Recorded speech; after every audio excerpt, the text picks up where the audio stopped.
Yesterday, we covered a story regarding the protests that were taking place in St. Louis and the number of people who were arrested for allegedly vandalizing property. Now, while we were doing commentary of that story, a number of our viewers brought attention to a video that had gone viral online, and I wanted to do my own investigation of it to, either confirm it or figure out what's really going on. So, as many as 80 people got arrested in one night because of alleged violence that broke out during nightfall in St. Louis. Now, the protest took place in response to a cop who shot and killed a black man, and how the case ended up with his, he wasn't found guilty. The judge in the case did not find him guilty of murder. So people were upset about it. They took to the streets, they protested. The protests were largely peaceful, but as soon as it got dark outside, a small group of people, according to police, started vandalizing property and causing trouble. Now, the video that our audience brought attention to featured what appeared to be a cop in St. Louis vandalizing a restaurant by breaking a window, okay? A video shot appears to show a police officer breaking the glass window in front of a Culpepper's restaurant, leading to many people questioning whether the officer was responsible for damage attributed to protesters. Now, this is a serious concern because some are alleging that there were agitators there who attempted to make the protesters appear to be violent, maybe provocateurs. So when this was brought to my attention, I did want to look into it. Now, Chris Phillips, who's a filmmaker, is the person who filmed that video that went viral. I want to show you that video and then give you the update in terms of whether or not the cop is actually guilty of the vandalism. Take a look.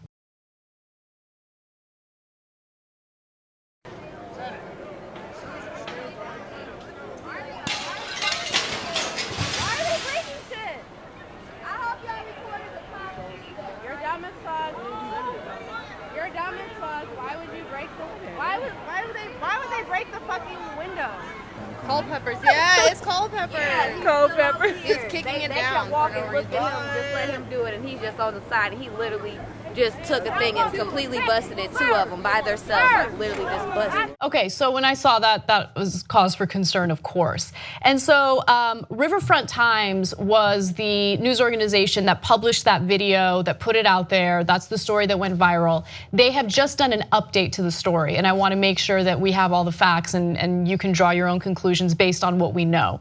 Now, there was a resident in the area by the name of Katie O'Connor who said, no, that's actually not the case. That window was already broken. In fact, we had taken a photo of that broken window 30 minutes prior to that video, and there was a timestamp on the picture to prove it, and that shows you the restaurant's window already broken. Again, 30 minutes prior to that video taken. Katie O'Connor, who lives in the neighborhood, says she and her husband witnessed a young man throw something at Culpepper's through what was then an unbroken window around 11 p.m., breaking it. She was quoted as saying, "I don't truly know the officer's motivation. Maybe he was breaking out glass as an asshole move. Maybe he was clearing out dangerous shards, which did exist. But I'm absolutely positive he was not the one who originally broke that window." Now, to add more evidence to that argument, the police department released surveillance from the area showing what occurred prior to the officer being seen at that area or in that area. So this is, again, surveillance footage, and here's what it shows. Take a look.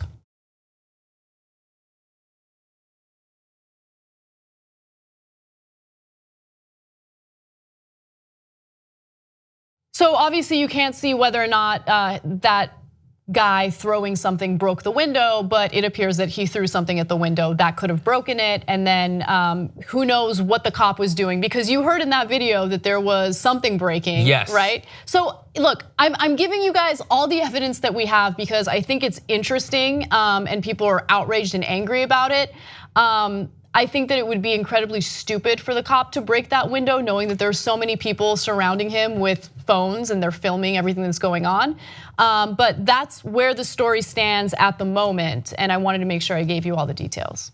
The cop seemed to have done a stupid thing, at least in his own mind, because he got the hell away from that window as soon as he made that loud noise. That's right. It looks very incriminating. It was just like, oh God. So yeah. I wonder if he was playing with the shards or whatever, because I do believe the time stamping reporting and that it was broken. And it didn't seem like he was on purpose trying to make people safer by cleaning out the shards. Yeah, and also honestly, you're tampering with evidence. Right. Like, don't touch those windows. I don't know what he was doing. I think that, if I were his superior, I would ask him, like, why would you do that? If we're arresting people, and by the way, there were reporters who said that they were doing mass arrests, that they were telling the crowds to disperse, but then they wouldn't give them the opportunity to do so, and then they would do the mass arrests.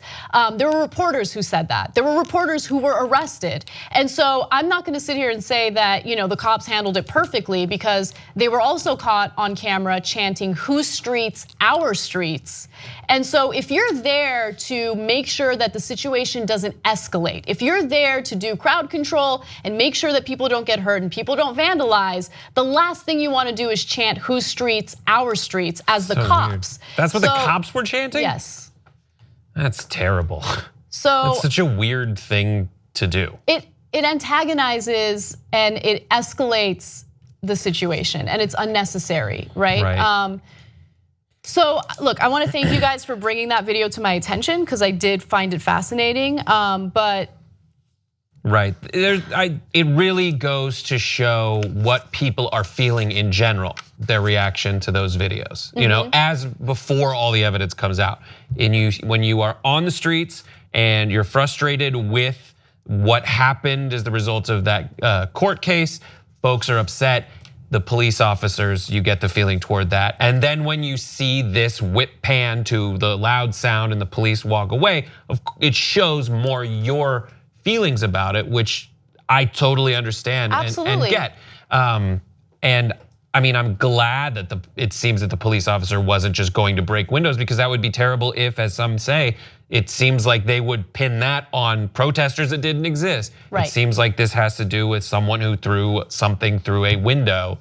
I'm glad that we seem to have gotten all of the pieces of evidence that paint a picture about it, and we can turn our focus back on the fundamental issue of police and the public. Right, exactly. And keep in mind, if you are a cop who is on duty during these protests, look, I get it. You feel like you're under attack because these protests primarily have to do with police brutality and excessive force.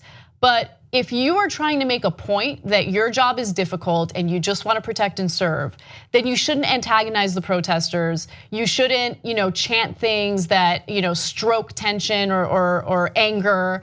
And essentially, that was part of what went on. Not all the cops. There was a small number of cops that were caught on camera chanting that. But just put your feelings aside for a second and just do your job and try not to escalate the situation further than it already is escalated. Yeah. If you like this video, you probably like independent media. The best way to support independent media, become a member of the Young Turks. TYTnetwork.com/join.